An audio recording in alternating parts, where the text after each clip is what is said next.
Hello and welcome back to another episode of the Daniel Greenland YouTube channel where I do history important to you and then I give a brief overview. This week, I got to interview a friend. His name is Ricardo Sanchez. We grew up together. We went to high school together. We served in church together. We did an LDS mission out in South Texas. And I just love Ricardo. He's gone on to be super successful in real estate. He has other business ventures. He's just a wonderful person to talk to. And then today, of course, because of my channel, we talked about history that was important to him. But I think you'll really enjoy the brief overview that I give. And on top of that, I really do need to give him a shout out. His YouTube channel is called The Superman of Real Estate. Please go subscribe there. He does really quality videos, more quality than mine right now.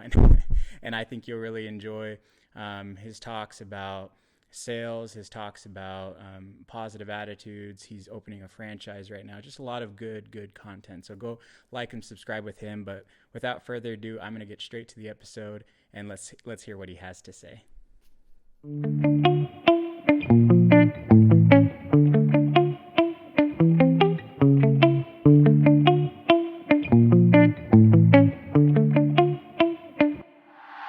Run away low, faster and faster, I find my way, faster and faster, I learn from pain, closing my eyes so that I feel safe, frustrated, I might run away, cause it lets me know that I'm alive, not searching for...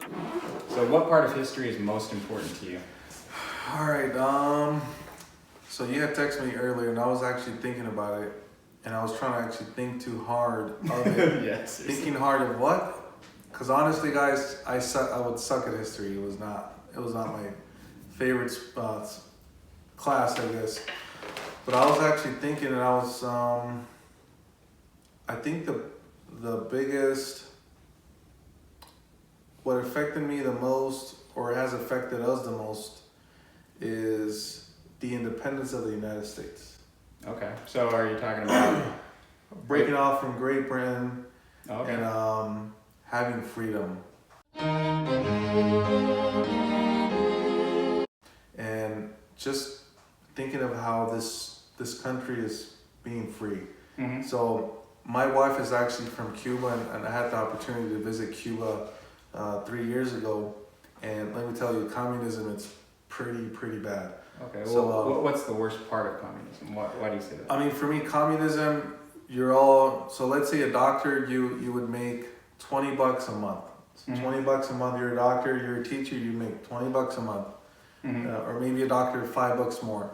And there's like a little Walmart store, and the prices are the same as here. Mm-hmm. So if you're making $20 and the same prices as the United States, you're not going to buy much. Okay. So the only people who can actually progress in Cuba are like the people who work here and send money back home, to their relatives. Mm-hmm. That is the only way that you can progress in a communist country. And so my wife never, before she knew, she never had Coca-Cola, or they wouldn't have like lobster or like fish, because that was only for the tourists. What did your wife's family do? What kind of? So my wife's mom was she's a teacher Uh-huh. for special needs kids, Uh-huh. and she would only make $20 a month. Everybody, $20. Yeah, $20 $20 a month, a month. Yeah. Yeah, a month, and with the same prices as here, for toiletries or Lawyer, or $20. Doctor, $20. $20, pretty much $20.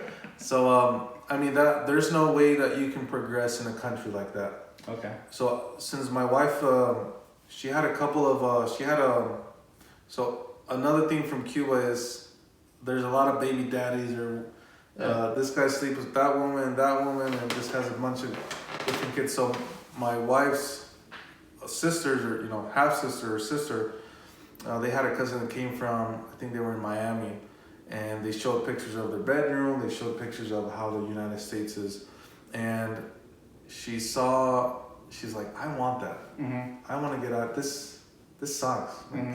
This country sucks. And she saw how the other kids had, their beds, or their toys, or their Barbies, when she was a kid. Mm-hmm. And she was like, what am I doing in this country? This is not a place for me. What stories has, not to interrupt you, but what stories has your wife told you about her parents? Like the process, how did it become a communist country? Like, do you know much about that? I mean, not too much. All right, luckily for Ricardo, he doesn't really have to know everything about Cuban history, and I have been studying. Oh my goodness. Cuban history is so... It's complicated, but we've seen this story before. It was a Spanish colony to begin with. There are many different rebellions. U.S. has some interest, tries to buy it from Spain. They say no. There's a couple more rebellions. And then the U.S. claims that Spain attacks them, so the U.S. attacks Spain, and boom, now we got U.S. occupied island with a huge cash crop in sugar, and all of this. I mean, the formation of the Communist Party in Cuba in the 1920s, generals and a lot of political figures being corrupt with United States influence, all the way up until we have Fidel Castro. I mean, everything I just said right there is a complete basic overview of what happened in Cuban history. There are so many details that I couldn't even begin to give you guys in this short little time, but just know Cuba has been wanting to be sovereign ever since Columbus set foot on Cuba with the indigenous people there. They have sought to be their own independent island, and they have just not been able to be given that opportunity all the way up to Fidel Castro. I know it was Fidel Castro, so it was Batista, which was part of the United States. In Havana, there was a bunch of casinos, and I know it was a lot of actually some cartel people from the United States would take their money to Cuba, and they would buy, they have the casinos going on, and it was part of the U.S. And Fidel was like, hey, we're gonna take away the power from the United States, and we're going to give it back to the people. But that was a lie. So Ricardo's right. I mean, he got the figures right. Fulgencio Batista was ruling at the time, but Fidel Castro, well, just as a little side note, he's only ruling because of a coup, but Fidel Castro comes to power by orchestrating force himself. His first try, he actually was jailed for a year, but he came back around within a decade and forcibly removed Batista. And he did it, just like Ricardo said, promising the people, just like everyone else who made promises. They wanted this like socialist type government, and Fidel Castro, he's the one out of all these other people, he's the one that's actually going to fulfill the promises. And so he gets to power. The United States doesn't really like this, and eventually, after treating his own people very poorly, killing a lot of them, he institutes communism. And United States, this is a whole nother thing that we can get off on a tangent, but the United States actually tries to defeat Castro, but at this time, well, he doesn't, because the United States is expecting the Cubans to rise up against Castro, but they don't.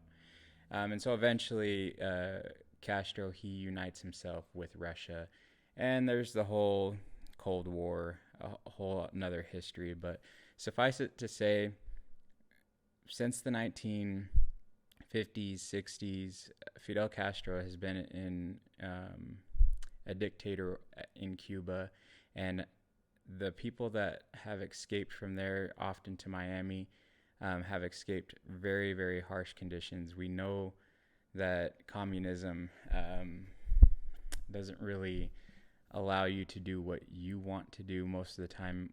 And this is because the dictator, in a perfect world, maybe communism would work, but in all the stories that we've ever had in history, they never work because the person at the top really doesn't fulfill his promises. I really don't know the future of Cuba's government. To be honest, I I don't see how it wouldn't fall back into the same revolution history that it's been doing again and again. But that was a quick overview. I hope you enjoyed it. Really, you can spend hours, days, even months studying Cuba, and you would still feel pretty lost like I did. But I encourage you to do so. I hope this history was important to you as well, and I'll see you on my next video. Faster and faster, I find my way. Faster and faster, I learn from pain. Closing my eyes so that I feel safe. Frustrated, I might run away, cause it lets me know that I'm alive. Not searching for love, cause deep down I know really what is mine. Since it has been a long, long journey, deep down I'm the only one that can hurt me.